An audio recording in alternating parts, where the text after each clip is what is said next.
దేవుని నామాన్ని బట్టి మీ అందరికీ వందనాలండి. కృప కలిగినటువంటి దేవుడు ఈ నూతన సంవత్సరంలో ఈ మొదటి ఆదివారం ఈ విధంగా మనం దేవుణ్ణి స్తుతించటానికి, ఆరాధించటానికి దేవుడిచ్చినటువంటి యొక్క తరుణాన్ని బట్టి ముందుగా ఆయనకి కృతజ్ఞతాస్తుతులు చెల్లిద్దాం. దేవుని యొక్క వాక్యంలో నుండి ఈ దిన ఆరాధన కొరకు ఇది మొదలుకొని ఆయన నామం పూజార్హము. ఇది మొదలుకొని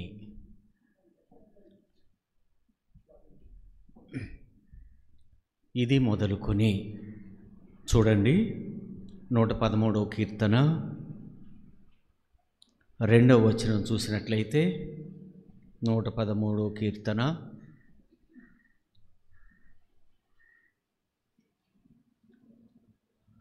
2వ వచనం నేను చదువుతాను.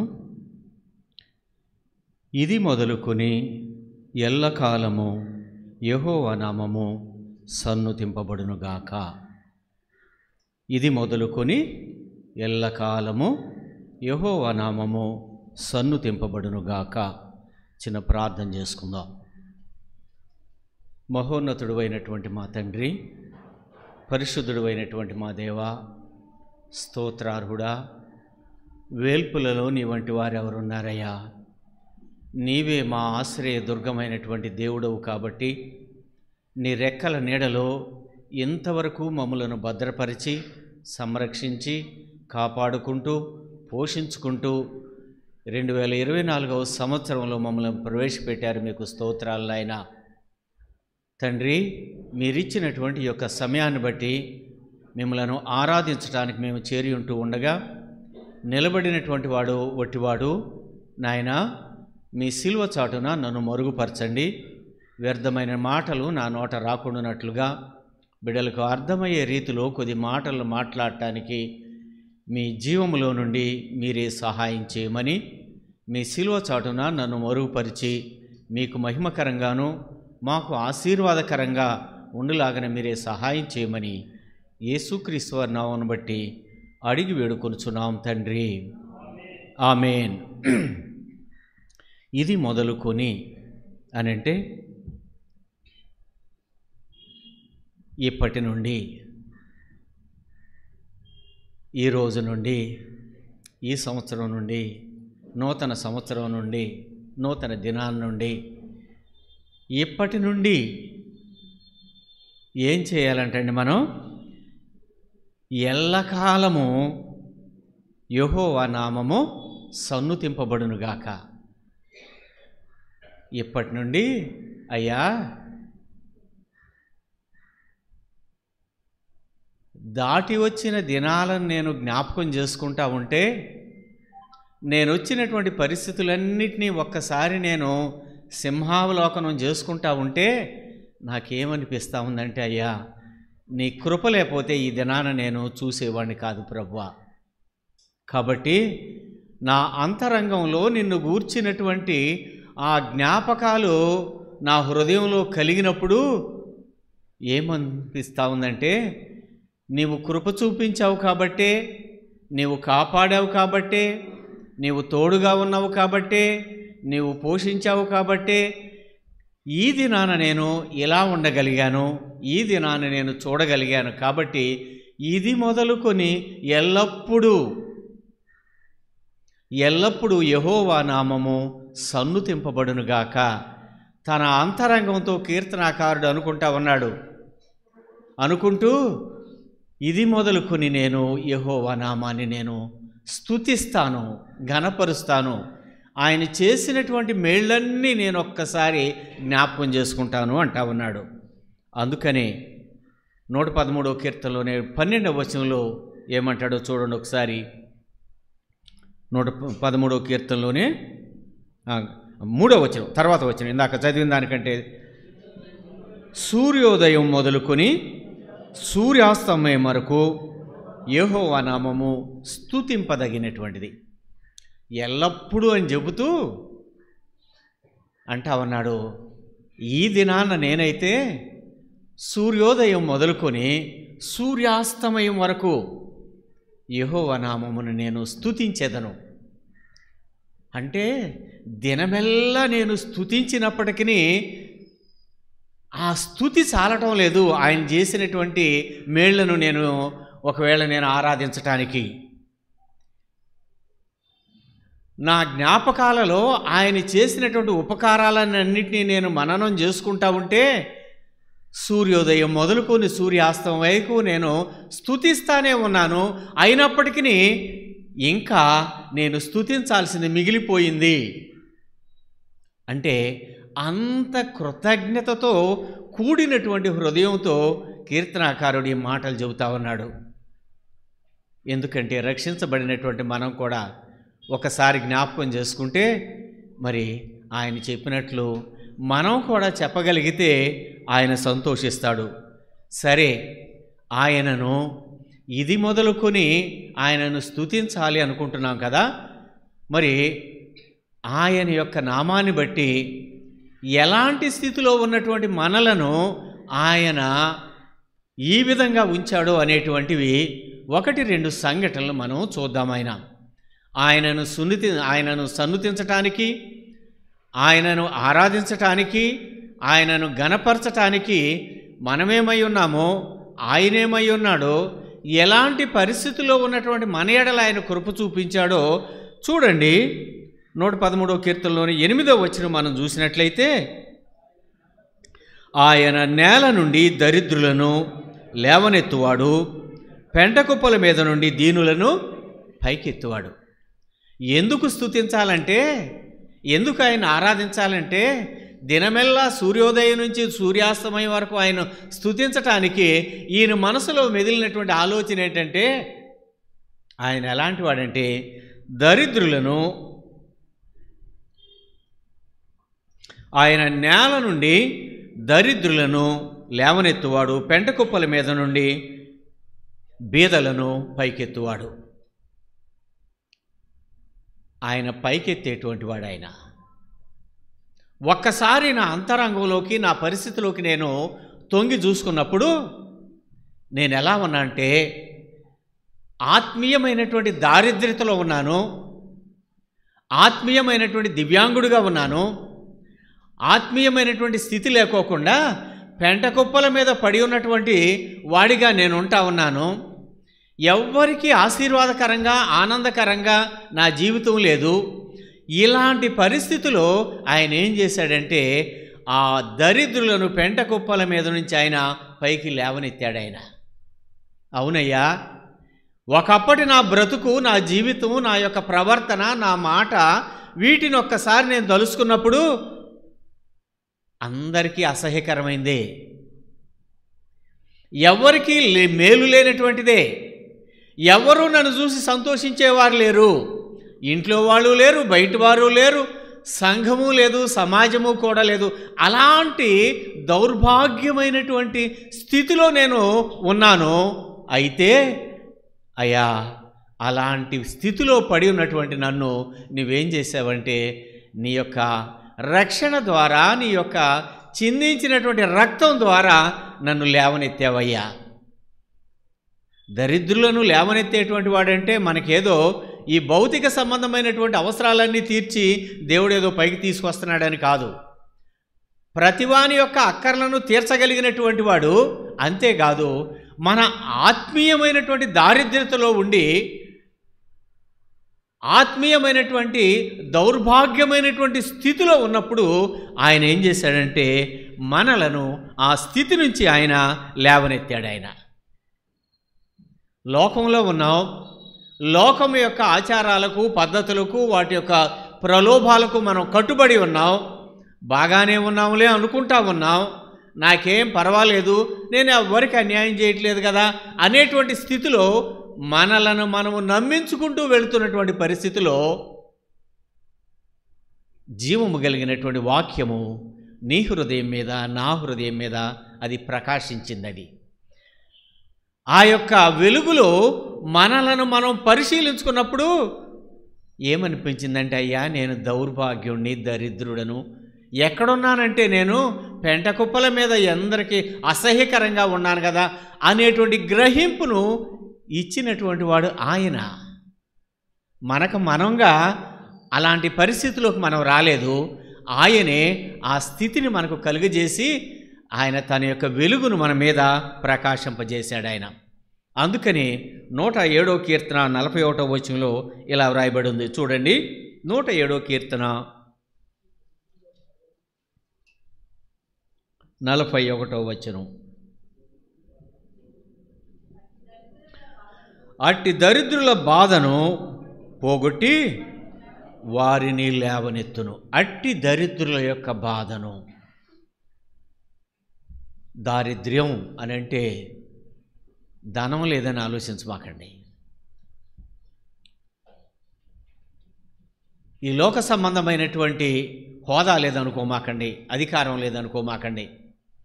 దారిద్ర్యం అంటే మనం ఆత్మీయమైనటువంటి స్థితిలో పతనమైపోయి ఉండటం, అది మన దారిద్ర్యం. అది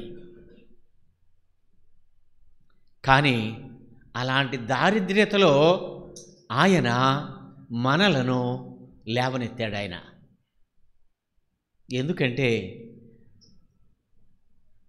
దరిద్రునకు ఒక కీర్తనకారుడు అంటాడు, దరిద్రునికంట స్నేహితులు ఉండరు, ఇంకెవరు ఉండరు, చుట్టాలు కూడా ఉండరు. చుట్టాలైనా స్నేహితులైనా, స్నేహితులంటే పర్వాలేదు, బంధువులైనా ఎప్పుడు ఉంటారంటే మనం కాస్త పచ్చగా ఉన్నప్పుడే ఉంటారు. స్నేహితులు కష్టంలో కూడా ఉంటారు, దానికి కాదంటలా. కష్టాలు వచ్చినప్పుడు విడిపోయేవాళ్ళు ఉంటారు. కానీ ఈయన మన యొక్క దారిద్ర్యతను చూసి ఆ దారిద్ర్యతలో నుంచి మనలను పైకి లేవనెత్తినటువంటి దేవుడు. అందుకని 136వ కీర్తన 23వ వచనంలో ఇలా అంటా ఉన్నాడు ఆయన. 136వ కీర్తన, మనము దీన దశలో ఉన్నప్పుడు ఆయన మనలను జ్ఞాపకము చేసుకొనెను. అన్నీ కలిగి ఉన్నవాడికి అందరూ స్నేహితులే, అందరూ చుట్టాలే, అందరూ బంధువులేనండి. దీన దశలో ఎవ్వరూ మనుషులు జ్ఞాపకం చేసుకోరు. మనుషులే కాదండి, మనమే జ్ఞాపకం చేసుకోం. ఆన్లైన్లో మనం అనుకోవటం ఎందుకు? మనం జ్ఞాపకం చేసుకుంటామా ఎవరినైనా? దీనదశలో ఉన్నటువంటి వారిని, శ్రమల గుండా వెళుతున్నటువంటి వారిని, తోటి వారిని, రక్త సంబంధీకులను మనమే జ్ఞాపకం చేసుకోం. కానీ మనం ఏమనుకుంటామంటే ఎవరూ నన్ను జ్ఞాపకం చేసుకోవట్లేదు అనుకుంటాం మనం. కానీ ఆయనట మన దీన దశలో మనలను జ్ఞాపకం చేసుకునేటువంటి దేవుడు ఆయన. ఒకవేళ ఆయనే గనక మనల్ని జ్ఞాపకం చేసుకోకపోతే మనం ఈ దినాన ఇలా ఉండేవాళ్ళం కాదు. మనం ఆయన మర్చిపోయాడు అని అనుకుంటాం. ఒకవేళ ఆయనే గనక మనల్ని డిలీట్ చేసేస్తే ఇంకా మనం మళ్ళీ యాక్టివేషన్లోకి రావడానికి మన వల్ల అవుద్దా? కాదు. కాబట్టి ఆయన ఎలాంటి దేవుడంటే దరిద్రులను పెంట కుప్పల మీద నుంచి పైకి లేవనెత్తే దేవుడు. మన దీన దశలో ఆయన మనలను జ్ఞాపకం చేసుకునేటువంటి దేవుడు ఎప్పుడు. కాబట్టి ఈయన అంటా ఉన్నాడు, ఇది మొదలుకుని నేను యెహోవాను నామమును నేను స్తుతించెదను. దీన్ని బట్టి ఆయనే కాదు, మనం జ్ఞాపకం చేసుకుంటే మనం కూడా ఎలాగ అనుకోగలుగుతాం. నా దీన స్థితిలో ఆయన నన్ను జ్ఞాపకం చేసుకొని పైకి లేవనెత్తినటువంటి దేవుడు అయ్యా అని మనం ఆయనను ఆరాధించవచ్చు. రెండవదిగా మనం చూసినట్లయితే 115వ కీర్తనలో 18వ వచనం, మేమైతే ఇది మొదలుకొని నిత్యము యెహోవాను సేవించదము, స్తుతించదము. మేమైతే, నేనైతే, మేము అంటే సమిష్టిగా కుటుంబమో, సమాజమో, దేశమో. నేనైతే ఒంటరిగా, వ్యక్తిగతంగా. ఇక్కడ మేమైతే అంటున్నాడు. మేమైతే ఏం చేస్తామంటే ఇది మొదలుకొని యెహోవాను స్తుతించదము. ఎలా స్తుతిస్తారో, ఎందుకు స్తుతిస్తారో చూస్తే 12వ వచనంలో ఉంది చూడండి. 115:12 యెహోవా మమ్మును మరిచిపోలేదు, ఆయన మమ్మును ఆశీర్వదించెను. యెహోవా మమ్ములను మర్చిపోలేదు, ఆయన మమ్ములను ఆశీర్వదించాడు. మరచిపోవటం అనేటువంటిది మానవ సహజం, అది మన నైజం. చేసిన మేలు చేసిన వారిని మర్చిపోతాం, మనకు ఉపకారం చేసిన వారిని మర్చిపోతాం, మనం కష్టాల్లో ఉన్నప్పుడు మనల్ని ఆదరించినటువంటి వారిని మర్చిపోతాం. ఆ పరిస్థితులను దాటిన తర్వాత అందరినీ మర్చిపోతాం మనం. క్రైస్తవ విశ్వాసం మరిచిపోవటం కాదు, నమ్మకత్వం విశ్వాసం మీద కట్టపడతా ఉంది. కాబట్టి ఈయనంటా ఉన్నాడు, మమ్మును యెహోవా మర్చిపోలేదు, ఆయన మమ్మల్ని జ్ఞాపకం చేసుకున్నాడు. కాబట్టి మేము ఈ దినాన్ని ఏమయ్యామంటే ఆశీర్వదించబడ్డాము. అంటే మన యొక్క ఆశీర్వాదానికి కారణం ఆయన మనల్ని జ్ఞాపకం చేసుకోవటం. మనం అనుకుంటాం కదా, నేను చాలా కష్టపడ్డాను కాబట్టి, నేను ఎంత శ్రమ పడ్డానో, నా తెలివితేటలను ఉపయోగించామో అనుకుంటాం. ఒక మాట ఉంది, కీర్తనాకారుడు అంటాడు, యెహోవా ఇల్లు కట్టించని ఎడల దాని కట్టు వారి ప్రయాస వ్యర్థమే, యెహోవా పట్టణమును కాపాడని ఎడల దాని కావలి వారు మేల్కొంట. ఎందుకంటే ఆయన మనలను జ్ఞాపకం చేసుకున్నాడు. కాబట్టి ఈ దినాన్న ఆయన యొక్క ఆశీర్వాదాలు మన మీద ఉన్నాయి. అందుకనే పౌలు గారు అంటాడు కదా, మనకు జీవమైన రక్షకుడైన యేసుక్రీస్తు ప్రభువులో. ఈ ఆశీర్వాదం ఎక్కడి నుంచి వచ్చిందంటే మీ కష్టమో, మీ శ్రమో, మీ తెలివితేటలో కాదయ్యా, జీవమై ఉన్నటువంటి యేసుక్రీస్తు యొక్క ప్రభువులో మీరు ఆశీర్వదించబడ్డారు. ఇది జ్ఞాపకం పెట్టుకోండి. ఆయన జ్ఞాపకం చేసుకుంటే మనం ఆశీర్వదించబడ్డాం. ఆ ఆశీర్వాదం ఎలా వచ్చిందనంటే జీవమై ఉన్నటువంటి ప్రభువును బట్టి మనకు వచ్చింది. దాన్ని జ్ఞాపకం చేసుకుంటే మనం ఏం చేయగలుగుతామంటే ఆయనను మనము స్తుతించగలుగుతాము. అందుకనే రోమీలకు రాసినటువంటి పత్రిక 1వ అధ్యాయం 8వ అధ్యాయం 1వ వచనంలో పౌలు గారు ఈ విధంగా రాస్తా ఉన్నాడు చూడండి. రోమీలకు రాసిన పత్రిక 8వ అధ్యాయం, కాబట్టి ఇప్పుడు క్రీస్తు యేసునందున్న వారికి ఏ శిక్షావిధియు లేదు, క్రీస్తు యేసునందు చాలమ్మా. కాబట్టి ఇప్పుడు క్రీస్తు యేసునందు ఉన్నటువంటి వారికి ఏ శిక్షా విధి లేదు. ఎందుకంటే మనము రక్షించబడ్డాం కాబట్టి ఆయన మన శిక్షను ఆయన కొట్టివేశాడు, ఆయన అనుభవించాడు. ఎవడైనను క్రీస్తు యేసునందు ఉన్న ఎడల వాడు ఏమయ్యాడండి? నూతన సృష్టిగా మార్చబడ్డాడు. ఆయనలో మనం అంటగట్టబడితే ఒకప్పటి మన యొక్క ప్రాచీన స్వభావం ఉండదు, ప్రాచీనమైనటువంటి అలవాట్లు ఉండవు, ప్రాచీనమైనటువంటి ప్రవర్తన ఉండదు.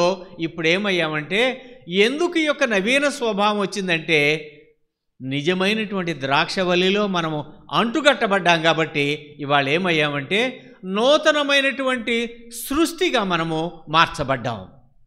ఎందువలన? ఆ శిక్ష అంతా ఆయన భరించాడు కాబట్టి.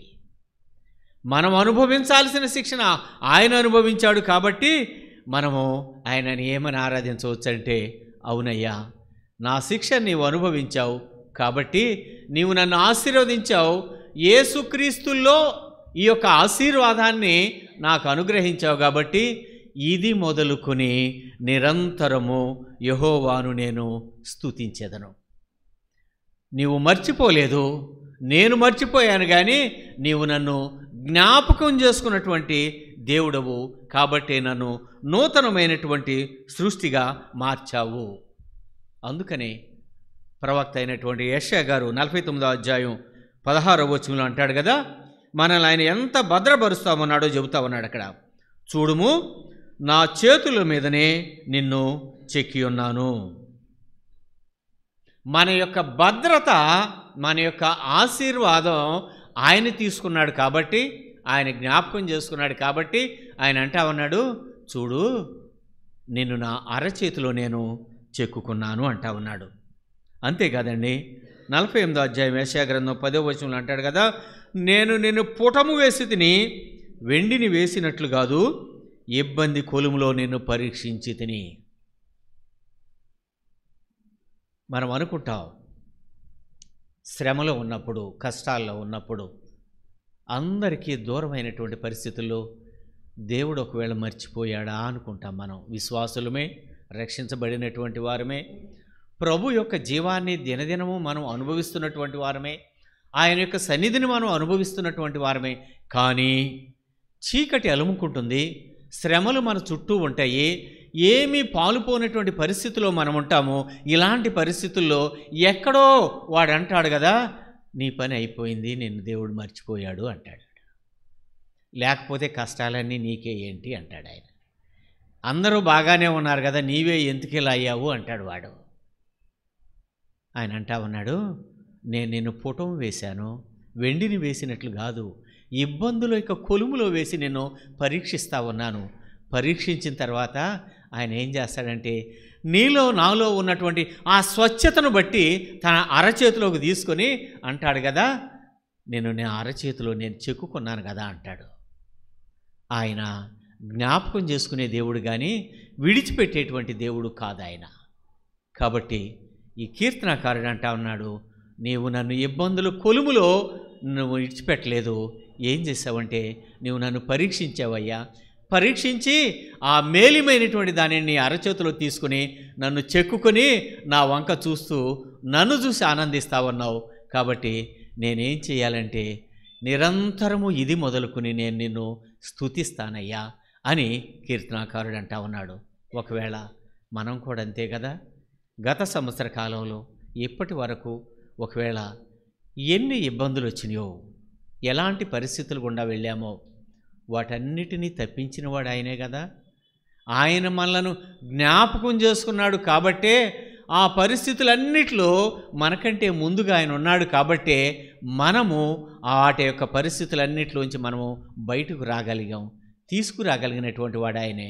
అంటా ఉన్నాడు, చూడుము నిన్ను నా అరచేతిలో చెక్కుకున్నాను అన్నప్పుడు ఆయన వైపు చూసి అంటా ఉన్నాం మనం, అవునయ్యా. కాబట్టి ఇది మొదలుకొని యెహోవాను నేను స్తుతిగానము చేసేదను అని మనం ఆయనను ఆరాధన చేయవచ్చు. మూడవదిగా మనం చూసినట్లయితే 121వ కీర్తన 8వ వచనం. 121వ కీర్తన 8వ వచనం. ఇది మొదలుకొని నిరంతరము నీ రాకపోకలయందు యెహోవా నిన్ను కాపాడును. ఇది మొదలుకొని నీ రాకపోకలయందు యెహోవా నిన్ను కాపాడును. స్టిక్కర్ చక్కగా వేస్తాం కదా, మనం బళ్ళ మీద వేస్తాం. నీ రాకపోకలయందు యెహోవా మాకు తోడుగా ఉన్నాడు. ఆయన మన రాకపోకలయందు తోడుగా ఉండేవాడు. మన యొక్క భద్రతను ఆయన పట్టించుకునేటువంటి దేవుడు ఆయన. ఇంట్లో ఉన్నా బయటికి వెళ్ళినా మనకి ఇంట్లోనూ భద్రత కావాలి, బయటికి వెళ్ళినప్పటికీ ఆయన యొక్క భద్రత కనుక లేకపోతే మనం ఏమైపోతామంటే మరలా కనిపించకుండా పోతాం మనం. ఎందుకంటే లోకంలో ఉన్నటువంటి పరిస్థితులు, లోకం యొక్క పోకడ, ఇవన్నీ చూస్తూ ఉంటే ఒకవేళ బయటికి వెళ్ళినటువంటి వారం తిరిగి మరలా క్షేమంగా వస్తామా? ఒకవేళ ఇంట్లోనే ఎక్కడికి వెళ్ళి కదలకోకుండా ఉన్నా మనం ఎంతవరకు ఉంటాము? మన యొక్క ఆరోగ్య పరిస్థితులే కానీ, ఆర్థిక పరిస్థితులే కానీ, మనకున్నటువంటి సమస్యలే కానీ, ఇవన్నిటిలో ఒకవేళ ఆయన యొక్క భద్రతే గనక మనకు లేకపోతే మనకు మనం కావలసినటువంటి భద్రతను మనము కల్పించుకోలేం మనం. ఎందుకంటే పేతురు గారు అంతటి వాడిని అపవాదంట దేనిలో వేసి జల్లించాలనుకుందండి? జల్లెడలో వేసి ఆయన జల్లించాలనుకుందంట. మనం జల్లిలో వరకు వెళ్తాము, మనం జల్లించే వరకు ఉంటుందా మన యొక్క విశ్వాసం? అసలు ముందే పడతామేమో, మనం పొట్టులోనే ఉంటాం, ఇంకా జల్లిడి వరకు రామేమో మన విశ్వాసాన్ని బట్టి. గాలికి చెదరగొట్టబడేటువంటి పొట్టులాగా ఆ ధాన్యంలో ఎక్కడ మనం నిలబడమేమో. శ్రేష్ఠుడు కాబట్టి ఆయన జల్లించాలనుకుంటే, ప్రభు అన్నారు కదా పేతురు, అపవాది నిన్ను జల్లిడిలో వేసి జల్లించాలనుకుంటే నీ నిమిత్తం విశ్వాసం పోకున్నట్లుగా నీకు నిమిత్తం నేను విజ్ఞాపన చేశానయ్యా అన్నాడు. జల్లిస్తూ ఉండగా ఒకవేళ జల్లిలో ఉన్నామో, జల్లించి అసలు ముందే జారిపోయామో, పొట్టులాగా కొట్టుకొని పోతా ఉన్నామో, అయినప్పటికీ ఆయన ఏం చేస్తూ ఉన్నాడంటే మన యొక్క రాకపోకలేందో ఆయన భద్రతను కలుగు చేస్తున్నటువంటి వాడు. ద్వితీయోపదేశకాండం 28వ అధ్యాయం 6వ వచనంలో అంటాడు కదా, ద్వితీయోపదేశకాండం 28వ అధ్యాయం 6వ వచనంలో, నీవు లోపలికి వచ్చినప్పుడు వెలుపలికి వస్తున్నప్పుడు ఆయన ఏం చేస్తాడంటండి, దీవించటానికి ఇష్టపడినటువంటి దేవుడు ఆయన. ఆయన మనలను భద్రపరచాలనే చూస్తూ ఉన్నాడు, కానీ ఆయన చేతికి మనము చిక్కట్లా, ఆయన యొక్క ఆలోచనలకు మనం ఏకీభవించట్లా, ఆయన యొక్క వాక్యానికి విధేయత కనపరచట్లా. ఆయన అంటా ఉన్నాడు, నీవు లోపలికి వచ్చేటప్పుడు నేను ఆశీర్వదిస్తాను, నీవు బయటికి వెళ్ళినప్పుడు కూడా నేను ఆశీర్వదిస్తాను. ఆయన మనతో ఉండటానికి ఇష్టపడినటువంటి దేవుడు ఆయన. మనం పిలవపోయినా ఆయన మనతో మాట్లాడటానికి ఇష్టపడినటువంటి దేవుడు. చూడండి లూకాసు వార్త 24వ అధ్యాయం 15వ వచనంలో ఈ సంఘటన ఒకసారి చూసుకుని మనం ముగించుకుందాం. లూకాసు వార్త 24వ అధ్యాయం 15వ వచనంలో, వారు సంభాషించుకొనుచుండగా యేసు తానే దగ్గరకు వచ్చి వారితో కూడా నడిచెను. వారు సంభాషించుకుంటూ వెళ్తూ ఉన్నారు. యెరూషలేములో నుండి ఎమ్మాయి గ్రామానికి వెళ్తూ ఉన్నారు. జరిగినటువంటి సంఘటనలన్నీ కూడా వాళ్ళు మాట్లాడుకుంటా ఉన్నారు. వాళ్ళు ఏం మాట్లాడుకుంటున్నారు? ప్రభువుని గురించి మాట్లాడుకుంటున్నారు. ప్రభు యొక్క శిలువ మరణాన్ని గురించి మాట్లాడుకుంటున్నారు. ఆయన యొక్క సమాధిని గురించి మాట్లాడుకుంటున్నారు. ఆయన తిరిగి లేచాడంట అని మాట్లాడుకుంటున్నారు. ఆయన పునరుద్ధానుడయ్యాడు అని వాళ్ళు సంభాషించుకుంటూ వాళ్ళు వెళుతూ ఉండగా ఆయనట తానే వారితో పాటు కలిసి నడుచుకుంటూ వారి మాటల్లో మాట కలిపాడంట. ఆయన ఏంటయ్యా మీరు మాట్లాడుకుంటున్నారు? ఇద్దరు సంభాషించుకుంటూ వెళతా ఉన్నారు. దేని గురించి అంటే ఆయనను గురించే, ఆయన చేసినటువంటి కార్యాలను గురించే వాళ్ళు మాట్లాడుకుంటున్నారు. ఒకవేళ విశ్వాసులంగా మనం ఇద్దరం కలుసుకుంటే ఏం మాట్లాడుకుంటాం? మనం ఇద్దరం కలుసుకుంటే లేనటువంటి మూడో వ్యక్తి గురించి మాట్లాడుకుంటాం. మనం దేవుడి గురించి మాట్లాడుకోలేం. ఇద్దరికి ఇష్టం లేని వ్యక్తుల గురించి మాట్లాడుకుంటాం. మనకు నచ్చని విషయాల గురించి మాట్లాడుకుంటాం. మనకు ఎవరెవరి మీద ద్వేషం ఉందో, లేకపోతే ఇద్దరికి ఒకే ద్వేషం కలిగినటువంటి వ్యక్తి ఉంటే వాళ్ళని గురించి చెప్పుకుంటాం. రక్షించబడిన వారమే, ప్రభు రక్తంలో కడగబడినటువంటి వారమే, వారం బలలో చేయి వేస్తున్నటువంటి వారమే, యోగ్యంగా చేయి వేసానయ్యా అని చెప్పుకుంటున్నటువంటి వారమే. కానీ మన సంభాషణలో ఆయనను గూర్చినటువంటి వర్తమానం ఉండదు. మన యొక్క ఆలోచనల దగ్గర అయ్యో ఇన్ని మేలులు చేసినటువంటి దేవుడు అనేటువంటి ఆ యొక్క కృతజ్ఞత ఉండదు. మనం లోక విషయాలకే మనం కట్టుబడి ఉంటాం. లోకంలో జరుగుతున్నటువంటి వాటి గురించే మాట్లాడుకుంటాం. లోక పరిస్థితుల గురించే మనం మాట్లాడుకుంటాం. ఏం మాట్లాడుకుంటామండి మనం? ఇంత దూరం నడుచుకుంటూ వెళ్ళేటప్పుడు లోకానికి సంబంధించినవి, రేపు ఎలక్షన్లు వస్తున్నాయి, ఎవడెవడు ఎంత ఇస్తారు, మనకెంత ఇస్తారు కాదు కదా. రక్షించబడినటువంటి నీవు మనము మన యొక్క సంభాషణ ఉప్పు వేసినట్లుగా ఉండాలి. అది ప్రభువును గూర్చినది అయి ఉండాలి. మనకు ఆశీర్వాదకరంగా ఉండాలి. ఆయన అంటా ఉన్నాడు, నీ రాకపోకలయందు యెహోవా నిన్ను కాపాడును. ఎలా కాపాడతాడండి? మన ఇష్టానుసారంగా మనం ప్రవర్తిస్తూ, మన ఇష్టానుసారంగా మన యొక్క జీవితాలను గడుపుతూ, నువ్వు కాపాడయ్యా అని కళ్ళు మూసుకుని ఒక నిమిషం ప్రార్థన చేసుకుని బయటికి వెళ్ళిపోతే, వెళ్ళేటప్పుడు కూడా ప్రార్థన చేసుకున్నానయ్యా అంటే, మొక్కుబడిగా మనం ఒకవేళ కళ్ళు మూసుకుని వెళ్ళిపోతే ఏదైనా జరిగితే ఒకవేళ ఆయన నిందించటం కానీ కాదు కదా మనం. ఆయన వారితో కలిసి నడవటానికి ఇష్టపడ్డాడండి. సృష్టిని తన నోటి మాటతో చేసినటువంటి వాడు, మరణాన్ని జయించినటువంటి వాడు, పాపుల కొరకు తన యొక్క రక్తాన్ని చిందించినటువంటి వాడు, వాళ్ళతో మాటలు నడుచుకుంటూ వాళ్ళ సంభాషణలో ఆయన మాట కలిపి లేఖనాలను ఆయన జ్ఞాపకం చేసినటువంటి వాడు ఆయన. తరువాత వాళ్ళు అంటారు కదా, అయ్యో ఆయనతో మాట్లాడుతున్నప్పుడు మన హృదయములు మండటం మనం గమనించలేదా అంటా ఉన్నారు. ఎందుకంటే నీ రాకపోకలయందు కాపాడేటువంటి వాడు ఆయన. ఎప్పుడంటే మనం ఆయనను గూర్చి సంభాషిస్తున్నప్పుడు, ఆయనను గూర్చి మనం మాట్లాడుతున్నప్పుడు, ఆయనను గూర్చి మనం తలంచినప్పుడు ఆయన అంటా ఉన్నాడు, నీ రాకపోకలేంది యెహోవా నిన్ను కాపాడును. ఆయన కాపాడతాడండి. ఆయన ఎన్నడూ కూడా మనల్ని విడిచిపెట్టేటువంటి వాడు కాదు ఆయన. ఇది మొదలుకొని, కాబట్టి కీర్తనాకారుడు అంటా ఉన్నాడు, ఇది మొదలుకొని నిరంతరము యెహోవా నీ రాకపోకలయందు నీకు తోడుగా ఉంటాడు. ఆయన కాపాడేటువంటి దేవుడు ఆయన. చివరికి ఒక మాట చెప్పేసి ముగిస్తాను. 125వ కీర్తన 2వ వచనంలో మనం చూస్తే ఆయన అంటాడు కదా ఇక్కడ, యెరూషలేము చుట్టూ పర్వతములు ఉన్నట్లు యెహోవా ఇది మొదలుకొని నిత్యము తన ప్రజల చుట్టూ ఉండును. యెరూషలేము చుట్టూ పర్వతములు ఉన్నట్టంట, ఇది మొదలుకొని తన నిత్యము తన ప్రజల చుట్టూ ఉండును. యెరూషలేము చుట్టూ పర్వతాలు ఉంటాయంట. అందుకనే యెరూషలేముకి భూకంపాలు రావంటండి. యెరూషలేము చుట్టూ ప్రాకారంగా ఉన్నటువంటి దేవుడు ఒకవేళ నీకు నాకు ఆయన ప్రాకారంగా లేడు. ఆయన ఎలీషా అంటా ఉన్నాడు, ప్రభువా వీని కన్నులు తెరువయ్యా అని ప్రార్థన చేశాడు. పనివాని కన్నులు తెరిచినప్పుడంట ఎలీషా చుట్టూ ఏమని అంటండి, అగ్ని రథములను పర్వతములు ఉన్నాయటండి.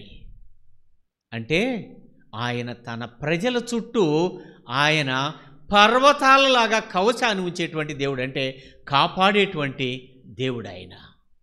ఆయన కాపాడాడు కాబట్టి, ఆయన భద్రత చూపించాడు కాబట్టి, మన రాకపోకలేందు ఆయన తోడుగా ఉన్నాడు కాబట్టే, ఆయన దరిద్రులమైనటువంటి మనలను ఆ పెండకుప్పల నుంచి పైకి లేవనెత్తాడు కాబట్టే, మన దీనస్థితిలో ఆయన మనలను జ్ఞాపకం చేసుకున్నాడు కాబట్టే ఈయన అంటా ఉన్నాడు, అయ్యా ఇది మొదలుకొని నిరంతరము నేను యెహోవాను సన్నుతించెదను. సూర్యోదయం మొదలుకొని సూర్యాస్తమయం వరకు నేను యెహోవా నామమును సన్నుతించెదను అని వాళ్ళు చెబుతా ఉన్నారు. ఒకవేళ నీవు నేను ఆయన చేసిన మేళ్లను, ఆయన చేసినటువంటి ఉపకారాలను, ఆయన మన ఎడల కనపరుస్తున్నటువంటి ఏర్పాటు చేసినటువంటి భద్రతను, సంరక్షణను, వీటన్నిటినీ ఒకవేళ మనం జ్ఞాపకం చేసుకుంటే మనం కూడా అనాలి కదా, అవునయ్యా ఇది మొదలుకుని యెహోవాను నేను స్తుతించెదను, ఆయన నామాన్ని ఘనపరిచెదను అని నీవు నేను అనగలిగితే ఆయన మన స్తుతిని ఆయన సంతోషంతో స్వీకరించేటువంటి దేవుడు ఆయన. కాబట్టి ఈ ఉదయకాల సమయంలో వినినటువంటి యొక్క 4 అంశాలను బట్టి ఆయన దరిద్రులను పెంటకుప్పల మీద నుంచి ఆయన పైకి లేవనెత్తేటువంటి దేవుడు, ఆయన దీనులను మన దీన స్థితిలో ఆయన మనలను జ్ఞాపకం చేసుకున్నటువంటి దేవుడు, అంతేకాదు మన రాకపోకలయందు ఆయన తోడుగా ఉన్నటువంటి దేవుడు, అంతేకాదు యెరూషలేము చుట్టూ పర్వతములు ఉన్నట్లుగా నీకు నాకు భద్రతను కలగజేసి సంరక్షిస్తున్నటువంటి దేవుడు అయ్యా అని మనం ఆయనను ఆరాధించవచ్చు. కాబట్టి మీరు వినినటువంటి వాక్యాన్ని బట్టి కానీ, మీరు సిద్ధపడి వచ్చినటువంటి దాన్ని బట్టి కానీ ఆరాధన చేద్దాం. కళ్ళు మూసుకోరండి.